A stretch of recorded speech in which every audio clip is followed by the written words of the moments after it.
Boa noite a todos desta casa de oração, aos nossos irmãos que nos acompanham através das redes sociais, que a paz e o amor de Cristo possa chegar até vossos corações. Como de costume, a gente tem alguns lembretes cotidianos, né? Ao fundo a gente tem a biblioteca, onde dispõe de vários livros, todos eles passados pelo crivo da codificação. Então, quem se sentir à vontade e gosta de ler, pode passar lá atrás com algum trabalhador, escolher o livro e passar na diretoria para oficializar o empréstimo. A evangelização infantil ocorre sempre em todas as quintas, no mesmo horário que a gente tem a explanação aqui. Na sala ao lado a gente tem a evangelização infantil. Crianças de 4 a 12 anos, quem quiser trazer junto para começar a caminhar na doutrina espírita, seja bem-vindo. A gente tem um atendimento fraterno também. O que é isso? Elas são realizadas nas quinta-feiras após a palestra. É uma conversa particular sobre a ótica da doutrina espírita frente às dificuldades enfrentadas no caminho terreno. Então, quem tiver alguma dificuldade e está com vontade de conversar com o pessoal do Espiritismo, pode marcar na secretaria, sempre 2 pessoas, no maior sigilo possível. O que é conversado ali fica, ninguém tem comentário nenhum sobre isso. A gente também tem o Livro dos Espíritos, o estudo do Livro dos Espíritos, que é todas as quintas, após a palestra aqui, após a explanação da gente tem um grupo que se reúne para estudar o Livro dos Espíritos. Com exceção da última quinta-feira de cada mês, que daí a gente deixa um pouco de lado o Livro dos Espíritos e a gente tem um bate-papo espírita, que é uma conversa para tirar dúvidas também sobre o Espiritismo. A nossa casa tem alguns projetos. Tem o projeto Bem Faz Bem, que a gente tem algumas coisas que são doadas para casa e a gente repassa em vendas. Então, na noite de hoje, a gente tem chocolatinhos com amendoim. Deve ser uma delícia. Então, o pacotinho com 10 unidades sai por R$15. A gente tem na secretaria. Quem quiser e tiver vontade de nos auxiliar, só passar aí no final da explanação e adquirir. A gente trabalha também com doações de materiais de higiene e limpeza, que é um projeto que a gente tem com o Lar de Idosos Coração de Maria. Então, quem tiver disposição para fazer doações também, pode estar trazendo aqui na casa, que daí a gente reúne e leva para eles. A palestra de hoje, então, está a cargo da nossa irmã Débora, com o tema O Cristo e Nós. Ótimo tema. A palestra da próxima quinta-feira, então, está a cargo da nossa irmã Soiane, com o título O Poder das Virtudes. Também é um ótimo tema. Vamos ver quais seriam as nossas virtudes, né?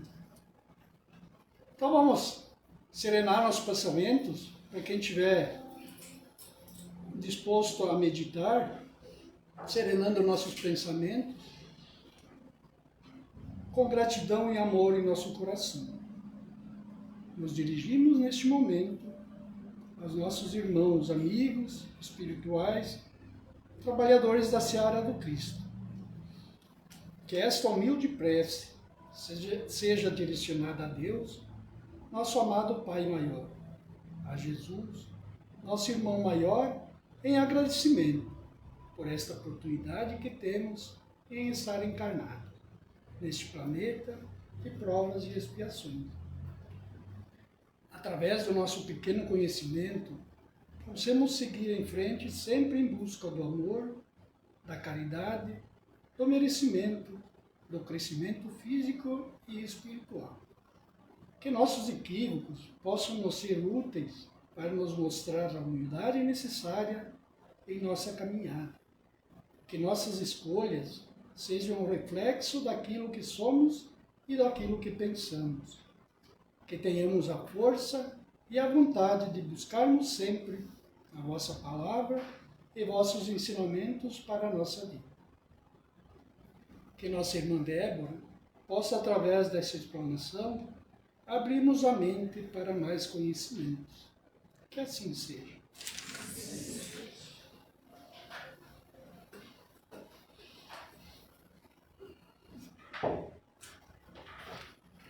Boa noite a todos. Esse microfone sempre tenta derrubar alguém. E nenhum está funcionando. Estão ouvindo aí? Vocês conseguem ouvir? Não tá funcionando. Se alguém quiser trocar a pilha, senão eu vou ter que falar muito alto. Eu não sei falar alto. Então, o tema escolhido por mim para a noite de hoje, dá para ouvir direitinho aí? Tá, o tema escolhido então é Jesus e nós. Que tem tudo a ver, né? Jesus para conosco e nós para com Jesus. É ao vivo, né? Tem os seus problemas. Então, eu assisti um estudo de Haroldo Dutra, onde ele faz um seminário nos Estados Unidos, para um grupo de espíritas dos Estados Unidos, e eu pesquei lá um pouquinho do que Haroldo Dutra fala nesse seminário. Então, para deixar claro para vocês que nós dependemos e muito do conhecimento daqueles que já chegaram a um patamar maior de conhecimento do que nós mesmos, né? Então nós pesquisamos, nós lemos e assistimos, vemos estudos de pessoas mais gabaritadas do que nós, né? Funcionando agora? Ah, que beleza! Acho que tá meio alto. Certo agora? Nem precisava do microfone, né? Era só falar mais alto. Mas vamos lá. Então, o grande desafio nosso do homem é de vivenciar a fé e o amor, aquele amor que Jesus nos apresentou. Desliga, Nelson. Não? Nós vamos dar um jeito nisso, né? Jesus, no tempo dele, não tinha microfone para falar. Jesus falava a multidões e não tinha aparelhos que reproduzissem, que ampliassem a sua voz. Ou a gente vai trocar o microfone ou o sonoplasta lá. Nós vamos ter que dar um jeito nisso. Então, e ele não se utilizava de nenhum aparelho eletrônico, lógico, né? Como nós hoje em dia temos. Tantas facilidades, uma aguinha na mesa, alguém para correr com o microfone. Jesus não tinha nada disso. E ele alcançava corações somente com o magnetismo dele. Então esse é o nosso grande desafio, né? É vivenciar esta fé, é vivenciar esse amor que Jesus veio nos trazer. E muitas coisas nós não compreendemos das suas falas. A maioria das falas de Jesus, nós não captamos a mensagem, né? Das suas parábolas, da maneira que ele agia, porque nós ainda não temos muitas chaves que abrem essas portas do entendimento, né?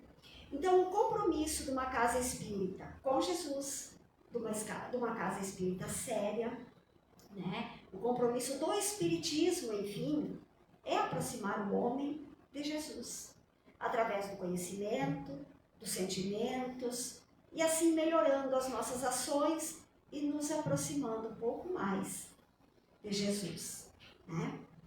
Só que daí a dizer que nós espíritas já chegamos a esse patamar, seria uma grande pretensão, né? E seria até injusto dizer isso, porque nós, os espíritas, estamos aqui porque sabemos que precisamos encontrar o caminho. Nós somos falíveis, nós somos imperfeitos, nós somos falhos, temos orgulho, vaidade, todos os defeitos de todo ser humano, né? E tem uma pergunta no Livro dos Espíritos, que pergunta lá, como se reconhece o verdadeiro espírito? E aí os espíritos respondem, o verdadeiro espírita se reconhece pelos esforços que ele empreende em domar as suas más inclinações. Então não é quem é perfeito, é quem sabe que é imperfeito, mas que luta para melhorar aquilo que ainda tem de equívoco, de mal ainda nele, né? Porque o mal é simplesmente a ausência do bem. Então, aquele que sabe que ainda não está no caminho, ele deve ser reconhecido pelo esforço que faz, né? Porque não somos perfeitos. E nós sabemos também que todas as religiões têm um papel fundamental para o homem. Todas, sem exceção. Desde que essa religião se propõe a esclarecer, acolher e amparar com a verdade, que é uma só. As religiões são instituições humanas, né? São casas, são grupos de pessoas que se afinizam, né? Têm algumas ideias em comum e fundam lá uma casa que acolhe as suas inspirações, né? E assim eles se organizam. Só que a verdadeira religiosidade é outra coisa. A religiosidade está no homem. Está na ligação que ele tem com a criação, com Deus, com o nosso Pai Maior. Só que vamos puxar a sardinha para o nosso assado, né? Nós somos espíritas. Nós estamos numa casa espírita. E nós podemos sim, sem sombras de dúvida, colocar o espiritismo no patamar de doutrina consoladora e esclarecedora. Nós sabemos que é a terceira revelação prometida pelo Cristo. E explicando um pouquinho melhor, essa terceira revelação tem a ver com o ensino dos espíritos, tá? Então, é o ensino dos espíritos que é a terceira revelação. E o Espiritismo nos traz o que os espíritos ensinam, né?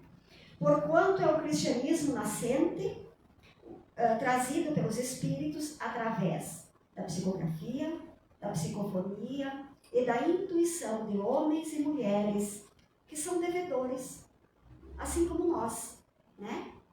Talvez já tenham tido se despojado muito mais das suas mazelas, né? E estão investidos de coragem e de boa vontade. Vieram ao mundo assumindo o compromisso de restabelecer a verdade que num outro momento eles mesmos ajudaram a encobrir. Ou seja, é um compromisso assumido por homens e mulheres falíveis, mas que já tinham na sua intimidade, na sua consciência, aquela questão de serem devedores de algo. E se propuseram, agora eu vou reencarnar e vou auxiliar no progresso que eu ajudei a atrapalhar de alguma forma, em algum momento, né? Nos vê então as obras espíritas, né? A obra dos espíritos que chegaram então através desses médiuns para nos auxiliar no progresso. E temos o Pentateuco, né? Que são as obras básicas e as obras, as demais obras, né? Suplementares ali. Então, nós podemos agora contar com esse trabalho feito pelos esforços dos homens do passado. Eles deixaram livros, obras abençoadas, que é fruto do esforço, do suor, da renúncia, do sofrimento. Se já não é fácil ser espírita hoje em dia, que a gente sofre muitas vezes preconceito dentro da nossa família, entre os amigos, imagina 150 anos atrás. Sofreram esses homens e mulheres, né? Foram perseguidos. E hoje nós podemos folhear essas páginas, recebendo o trabalho feito, né? E por que eu trouxe essa questão aqui para falar de nós e de Jesus? Porque é tão fácil, né, gente? Folhear as páginas, ler, se emocionar, receber aquelas mensagens que já vêm prontas, decodificadas, explicadas, esmiuçadas. E a gente se demora ainda tanto, né, para aceitar, estudar um pouquinho. Então, para que nós possamos recolher os frutos desse trabalho todo, desse suor de outros homens, nós devemos ter atenção aos mínimos detalhes. Procurar não deixar passar batido. Pelo menos aquilo que às vezes nos salta aos olhos, e a gente passa, né? Pensa, vou continuar a leitura, não vou me deter aqui, né?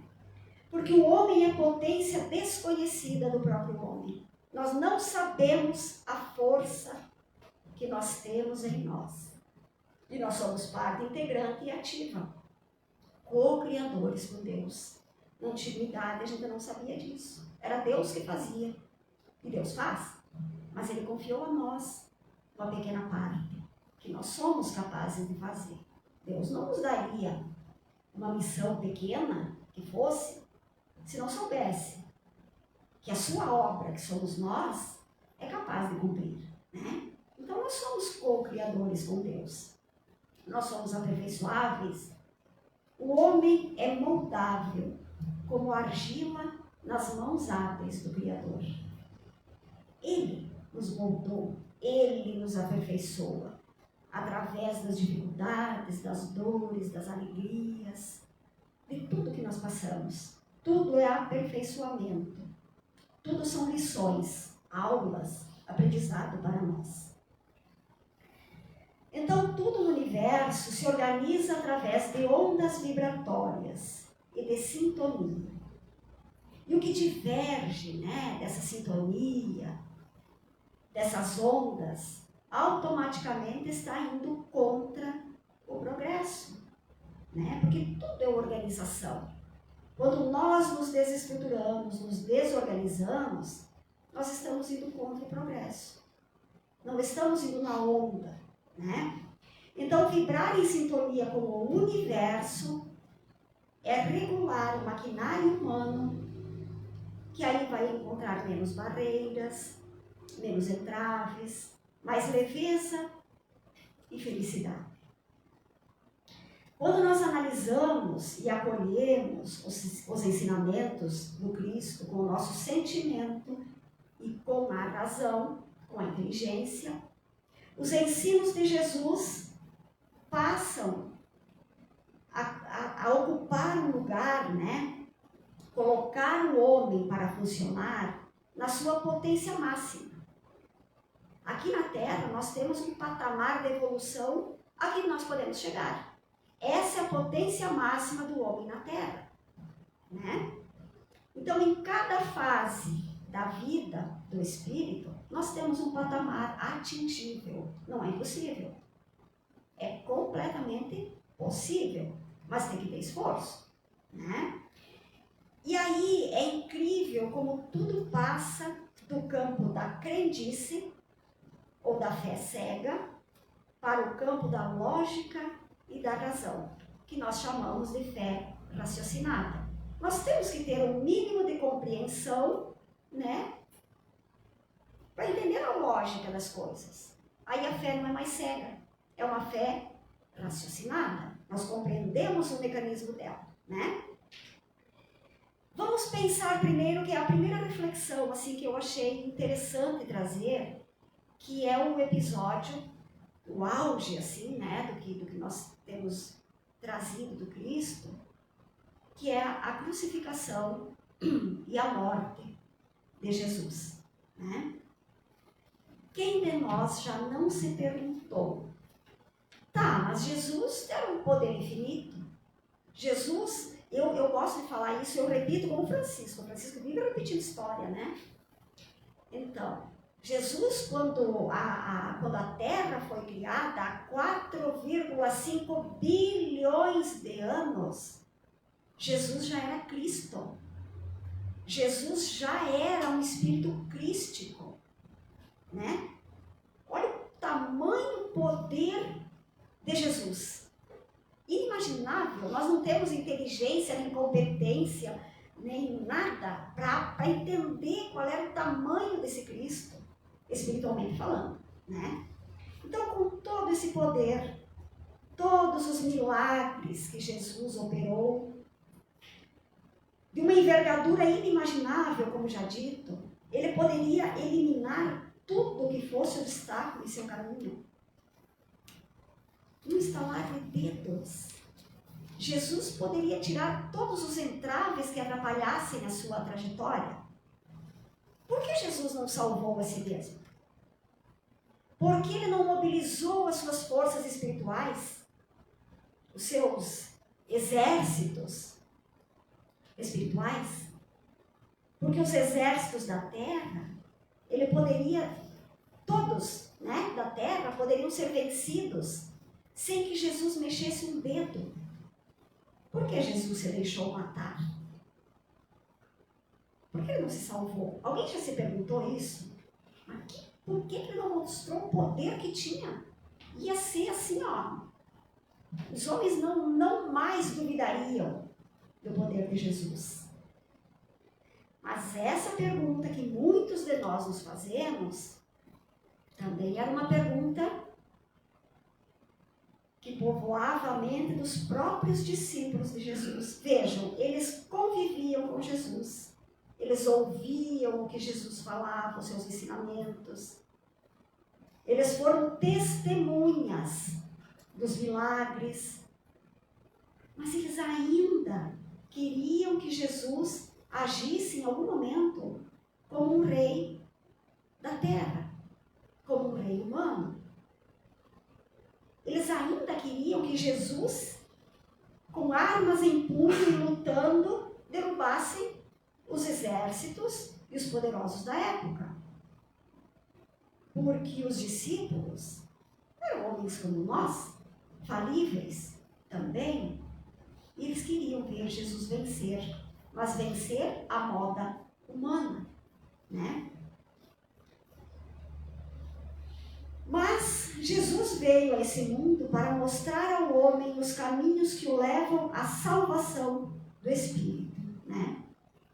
E pensem também, Deus, na sua infinita bondade, sabedoria, infinito tudo que imaginarmos, mandou Jesus encarnar na terra para iluminar os homens. Vocês acham que Jesus viria se não soubesse que isso ia dar certo? Será que Jesus ia entrar em campo para perder o jogo? Só que a gente também precisa fazer a nossa parte. Ou vai demorar muito, vamos sofrer, vamos para outro planeta sem ver isso aqui vencer, né? Jesus não viria se não tivesse certeza que isso vai dar certo. Então não percamos as esperanças, nem as forças, o ânimo e a fé e a coragem. Caminhemos com Jesus.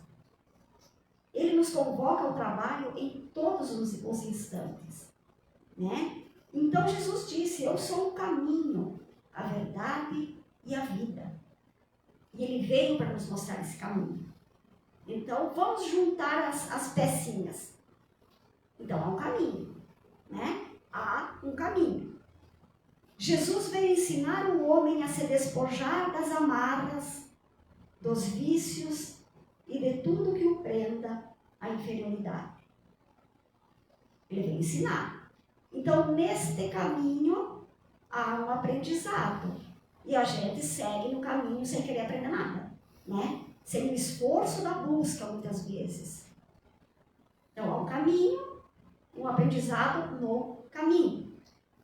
Jesus veio dizer do desenvolvimento das potências do Espírito. Vós sois deuses, podeis fazer tudo o que eu faço e muito mais, se quiserdes.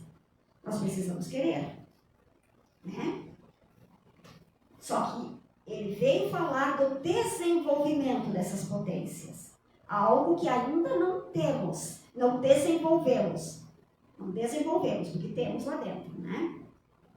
Então, juntando ali, ó, há um caminho, há um aprendizado e há algo que ainda não desabrochou.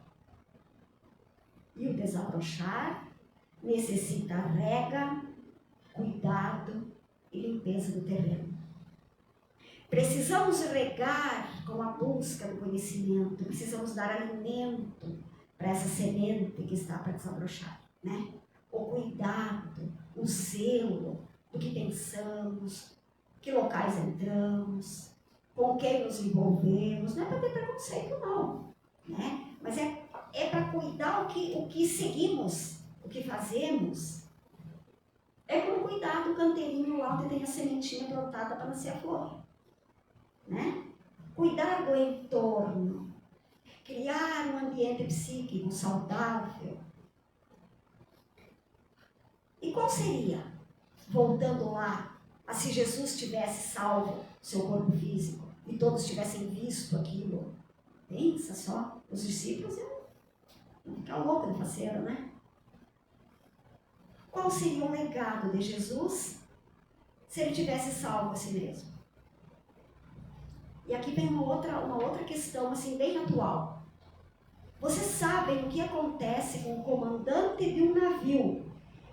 As consequências que recaem sobre o comandante de um navio, que em caso de risco, de naufrágio, ele abandona a embarcação antes dos tripulantes e dos passageiros? Vocês já ouviram falar o que acontece?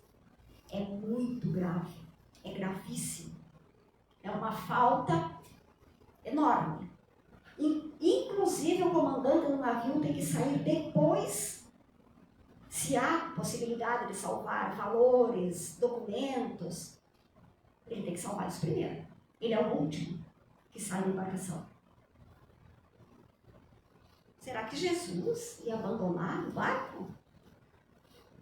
Né? Se ele tivesse salvo a sua vida, onde estaria a justiça com os demais? A empatia? Né? A gente tem que discutir a empatia de Jesus. Que ousadia, né? Mas onde estaria a justiça se ele tivesse salvo a si mesmo? E os outros que foram crucificados? Um dia antes, uma semana antes. Porque crucificar a gente era corriqueiro, era a diversão da época, né? E aqueles que foram queimados vivos? E até agora, até hoje em dia ainda são queimados vivos porque são cristãos. Isso todo mundo sabe, né? Que acontece até hoje. E aqueles que foram entregues aos leões, em seu nome, por sua causa? Jesus ia salvar a si e os outros tudo morrer? A gente sabe que não morre, né? Mas enfim. A gente quer ver o poder terreno, do espetáculo, né? Mas o que isso traria, espiritualmente falando, para nós até hoje, como consequência? Salvando a si, relegaria todos à sua própria sorte, porque eu posso, eu sou Jesus, eu consigo fazer meus milagres. Vocês não, vocês vão morrer aí mesmo, já pensou? Né? Porque nenhum de nós tem o poder que ele tinha, e meu Deus, né? Jesus jamais faria isso. Ele se deixou morrer, né? É como Jesus dissesse, né? Estou aqui e me faço como vós, homem simples, porque vos amo e não quero nenhum privilégio. Jesus não tinha privilégios. Ele poderia. Ele não media esforços para curar os cegos, levantar os aleijados, para curar. Ele não media esforço quando se tratava do outro. Mas quando se tratava dele, né, ele sofria todas as injunções para mostrar que, apesar delas, a vida vence sempre.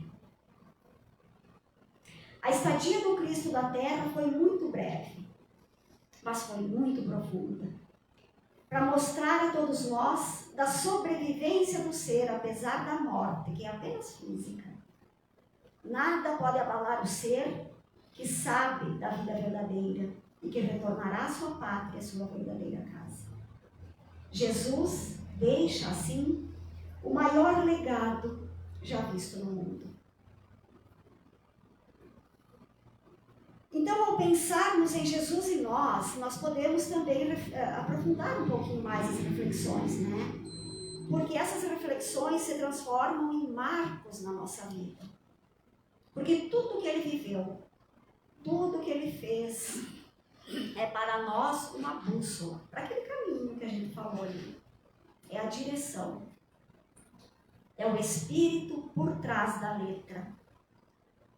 Nós precisamos prestar atenção naquilo que não está dito,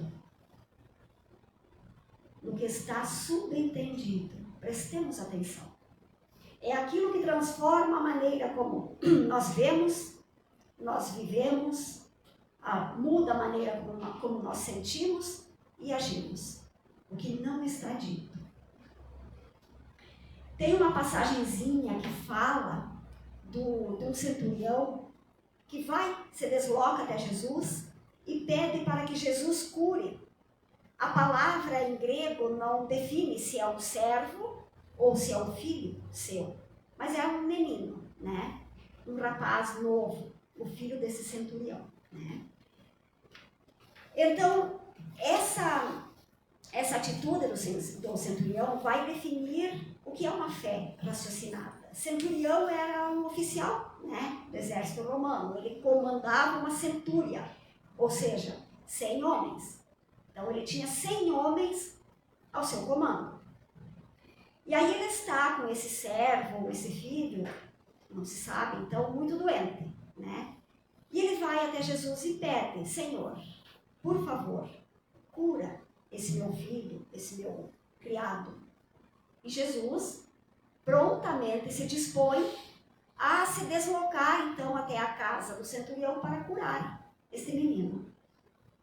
Só que o centurião diz para Jesus: Senhor, não podes entrar na minha casa. Eu não sou digno de que entres na minha morada. Mas dize, Senhor, uma só palavra. Um comando seu pode curar o meu filho. E os centuriões, como eles comandavam os homens ali, os 100 homens, eles estavam sempre de olho em Jesus, né?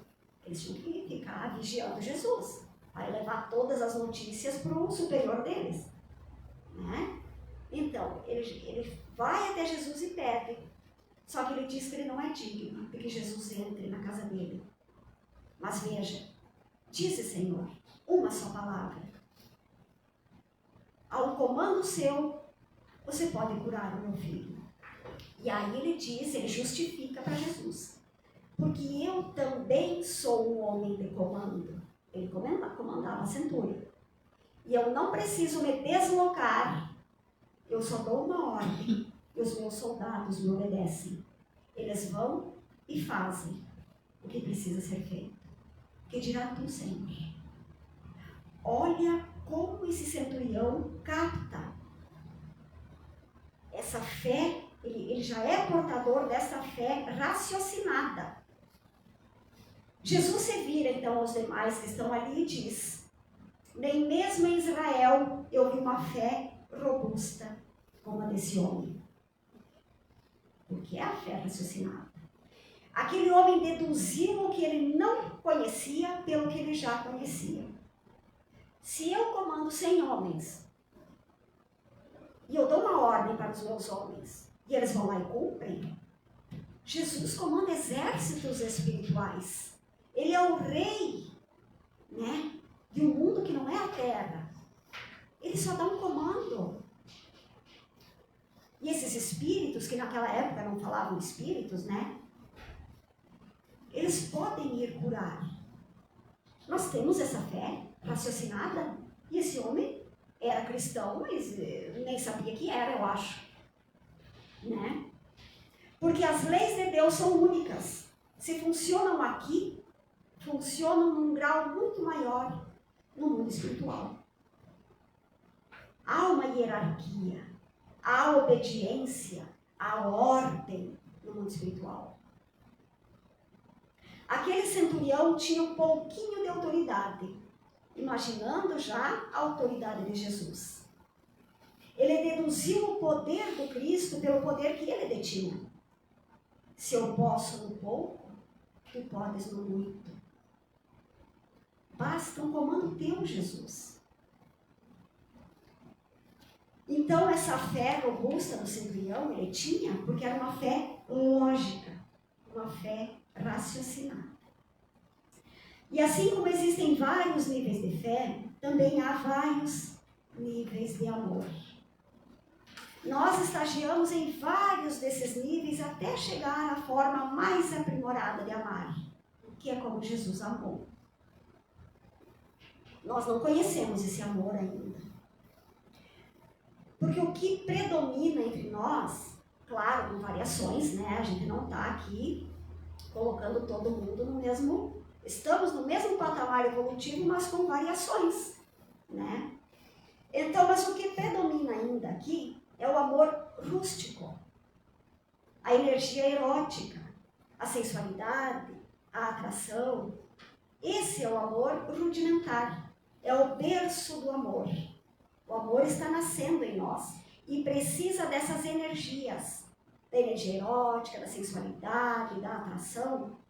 Nós precisamos de algo que nos ligue ao outro para começarmos a aprender esse amor. E certamente esse amor não é a mensagem de Jesus para nós. É o vir a ser do amor.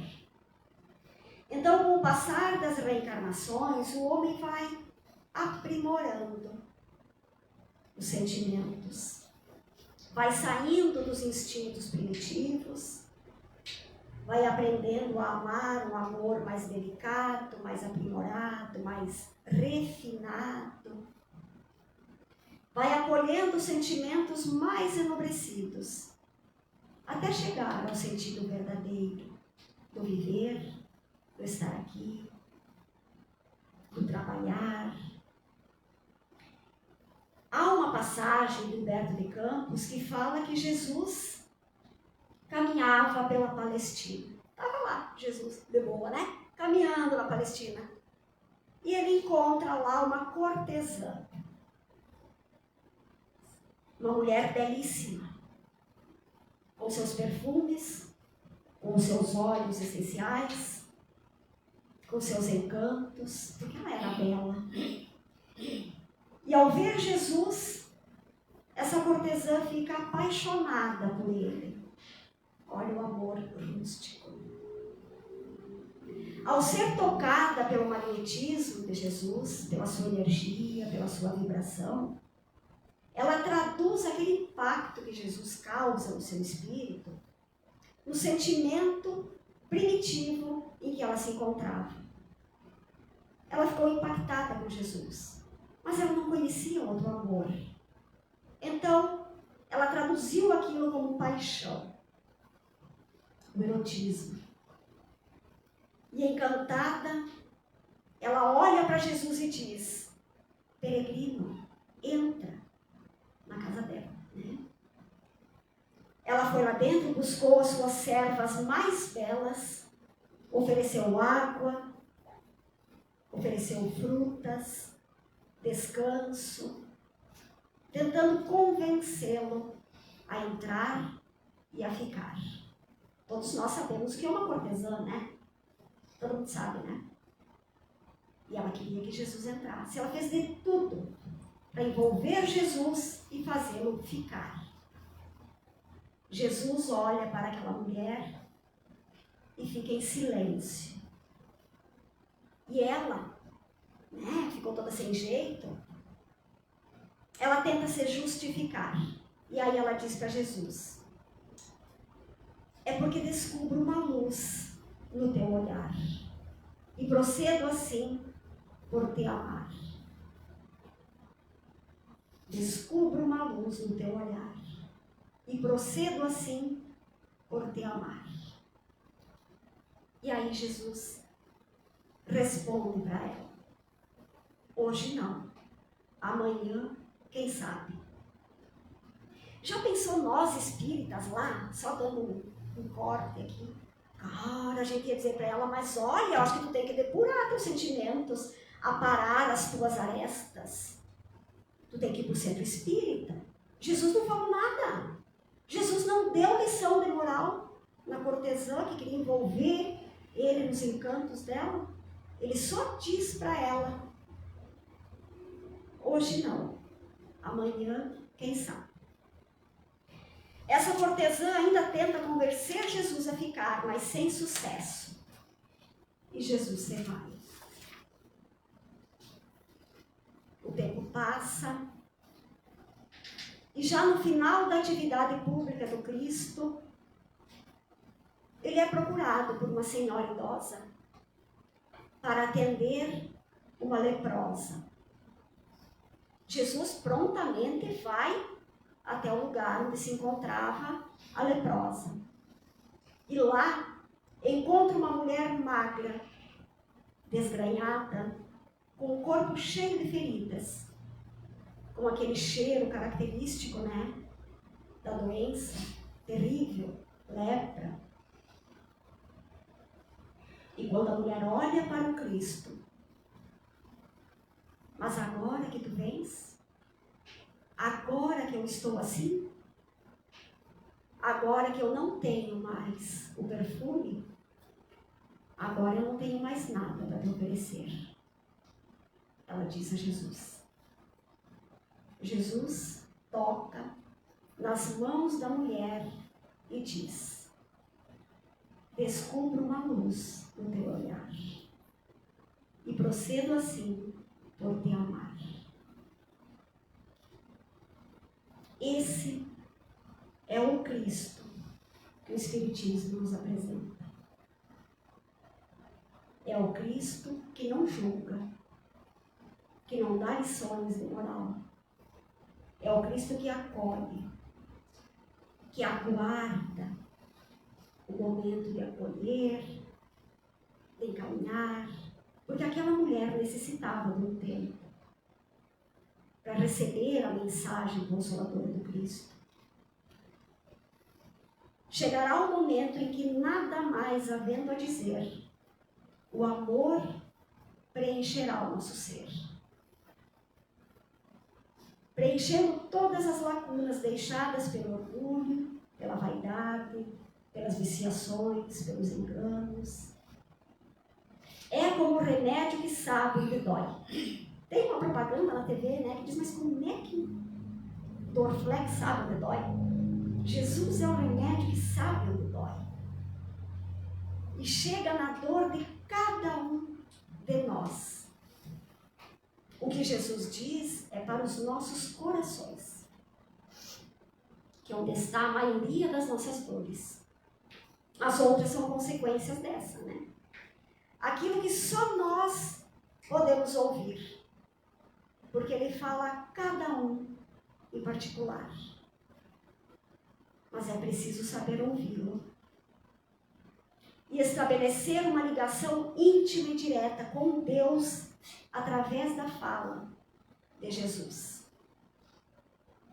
No princípio era o Verbo, e o Verbo se fez carne e habitou entre nós. Vocês já entenderam essa passagem? No princípio era o Verbo, e o Verbo se fez carne e habitou entre nós. Jesus é o Verbo. Jesus traz o que Deus quer nos dizer pela sua própria boca. Pelo Cristo, Deus fala aos homens. Jesus é tudo que Deus tem a nos dizer, por enquanto. Então, pensemos nessas mensagens e levemos conosco o bom ânimo, a fé, a coragem, de nos atermos um pouquinho mais sobre o que o Cristo quer nos mostrar. Que assim seja.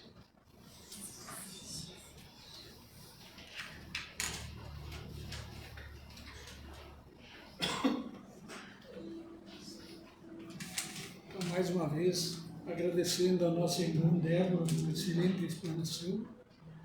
Quem se sentir à vontade pode fechar os olhos e vamos orar.